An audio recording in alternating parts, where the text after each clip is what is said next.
दिल्ली में इस साल 2024 में 1 जनवरी से 12 अक्टूबर तक अगर हम AQI लेवल्स देखें, पोल्यूशन लेवल्स देखें, तो 200 दिन गुड AQI के रहे हैं। ये पिछले कई सालों के कंपैरिजन में हायर नंबर है। दिल्ली में इस साल में एक बेहतर एयर क्वालिटी दिल्ली वालों को मिली है, दिल्ली वालों के प्रयास से मिली है, दिल्ली सरकार ने जो पोल्यूशन कंट्रोल मेजर्स अपनाए हैं उसकी वजह से मिली है। लेकिन पिछले 2 दिन में जो पोल्यूशन लेवल्स हैं वो बढ़े हैं। 13 अक्टूबर को एयर क्वालिटी 224 पे AQI पहुंच गया, 14 अक्टूबर को 234 में पहुंच गया, यानी एयर क्वालिटी पुअर कैटेगरी में पिछले 2 दिन से है। 2 दिन में पुअर AQI होने से कल शाम से ग्रैप 1 के रिस्ट्रिक्शंस दिल्ली में लागू हो गए हैं। आज एनवायरनमेंट मिनिस्टर गोपाल राय जी और मैंने दिल्ली सरकार के सभी विभागों के साथ आज एक हाई लेवल रिव्यू मीटिंग करी, जिसमें PWD, MCD, Delhi metro, NHAI, revenue department, industries department, power department, सारे इम्पॉर्टेंट विभाग मौजूद थे और हमने ग्रैप 1 की इम्प्लीमेंटेशन को रिव्यू किया। ग्रैप 1 की इम्प्लीमेंटेशन में एक बहुत महत्वपूर्ण हिस्सा है कंस्ट्रक्शन साइट्स पे डस्ट मिटिगेशन। इस डस्ट मिटिगेशन के लिए 33 टीम्स DPCC की बनाई गई हैं, 33 टीम्स रेवेन्यू डिपार्टमेंट की बनाई गई हैं और 33 टीम्स इंडस्ट्रीज डिपार्टमेंट की बनाई गई हैं। तो ये 99 teams day to day basis पे जो कंस्ट्रक्शन साइट्स हैं, चाहे वो सरकारी कंस्ट्रक्शन हो चाहे वो प्राइवेट कंस्ट्रक्शन हो, उनमें डस्ट कंट्रोल मेजर्स अपनाए जा रहे हैं या नहीं अपनाए जा रहे हैं, इनकी इंस्पेक्शंस करेंगे। इन इंस्पेक्शंस की डेली रिपोर्टिंग हमारे ग्रीन वॉर रूम में आएगी और एनवायरनमेंट मिनिस्टर के ऑफिस में और मेरे ऑफिस में दी जाएगी। MCD को डायरेक्शंस दी गई हैं स्पेसिफिकली कंस्ट्रक्शन और डेमोलिशन वेस्ट, जो CND वेस्ट होता है उसके रिमूवल की। CND वेस्ट भी PM 2.5 PM 10 लेवल्स को बढ़ाता है, जिसकी वजह से डस्ट बढ़ता है।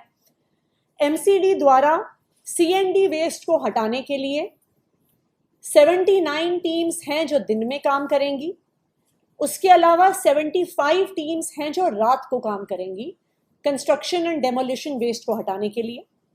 MCD का दूसरा इंपॉर्टेंट मैंडेट है ओपन बायोमास वेस्ट बर्निंग को रोकने का।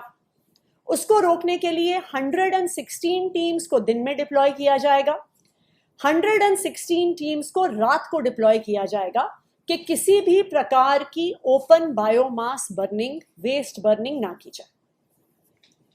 चौथा एक इंपॉर्टेंट कंपोनेंट है रोड डस्ट कंट्रोल। सड़कों में, जैसे आपको पता है, रोड डस्ट का एक मेजर कारण सड़कों का टूटा हुआ होना है। तो वॉर फुटिंग पे PWD की 1400 किलोमीटर की रिपेयर चल रही है। जो सड़कें NCRTC, DMRC के पास हैं, उनकी भी रिपेयर की टाइमलाइन 30 अक्टूबर तक तय की गई है। MCD के साथ भी लास्ट वीक एक रिव्यू मीटिंग हुई थी कि MCD जहाँ MCD की सड़कें टूटी हुई हैं वहाँ पे पॉटहोल्स को रिपेयर करेगा। पर सड़कों की रिपेयर के अलावा जो सड़कों पे डस्ट है उसको कंट्रोल करने के लिए स्मॉग गन्स इस सीजन में लगाई जाती हैं। तो आज की मीटिंग में जो डायरेक्शंस दी गई हैं उसमें PWD 200 स्मॉग गन्स को डिप्लॉय करेगा। ये 200 स्मॉग गन्स डिप्लॉय होंगी PWD की रोड्स पर और जो मेजर पोल्यूशन हॉटस्पॉट्स हैं वहाँ पर। DMRC 80 anti smog guns deploy करेगा। इसमें से कुछ स्टैटिक होंगी, कुछ मोबाइल होंगी। ये DMRC के कंस्ट्रक्शन साइट्स हैं, वहाँ पे यूज़ होंगी। MCD 30 anti smog guns deploy करेगा और NCRTC जो RRTS का कंस्ट्रक्शन कर रहे हैं वो 14 स्मॉग गन्स को डिप्लॉय करेंगे। इसके अलावा ट्रैफिक पुलिस के साथ ट्रैफिक मैनेजमेंट पर उनको डायरेक्शंस दी गई हैं कि जो ट्रैफिक जैम प्रोन लोकेशंस हैं उनका आइडेंटिफिकेशन किया जाएगा। नंबर 2, एक्स्ट्रा ट्रैफिक पुलिस को डिप्लॉय किया जाएगा, स्पेशली इसलिए क्योंकि फेस्टिव सीजन में अक्सर ये देखा जाता है कि ज़्यादा ट्रैफिक रोड्स पे होता है और काफ़ी ट्रैफिक जैम पिछले 3-4 दिन से भी होना शुरू हो गया है। तो कौन कौन से ट्रैफिक जैम की लोकेशंस हैं, उनको ट्रैफिक पुलिस आइडेंटिफाई करके extra deployment of traffic police personal करेगी। जनरेटर यूज पे क्लैंप डाउन किया जाएगा, स्पेशली बैंक्वेट हॉल्स, शादियाँ, प्रोग्राम्स। अक्सर ऐसा पाया जाता है कि वहाँ पर टेम्पररी कनेक्शंस यूज़ करने के बजाय डीजल बेस्ड जनरेटर्स को यूज़ किया जा रहा है।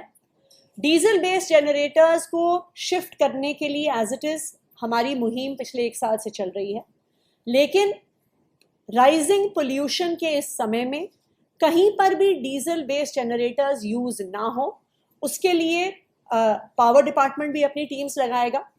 दूसरा, पावर डिपार्टमेंट को डायरेक्शंस दी गई हैं कि डिस्कॉम से और डीईआरसी से बात करके इन 3 महीने के लिए जब पोल्यूशन लेवल हाई होता है, टेम्पररी कनेक्शन के चार्जेस को रिड्यूस किया जाना भी पावर डिपार्टमेंट एक्सप्लोर करेगा।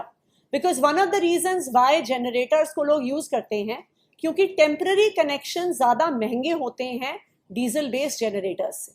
तो इसलिए टेम्पररी कनेक्शन के चार्जेस को 3 मंथ्स के लिए पोल्यूशन रिडक्शन मेजर के लिए रिड्यूस करने को भी एक्सप्लोर किया जाएगा।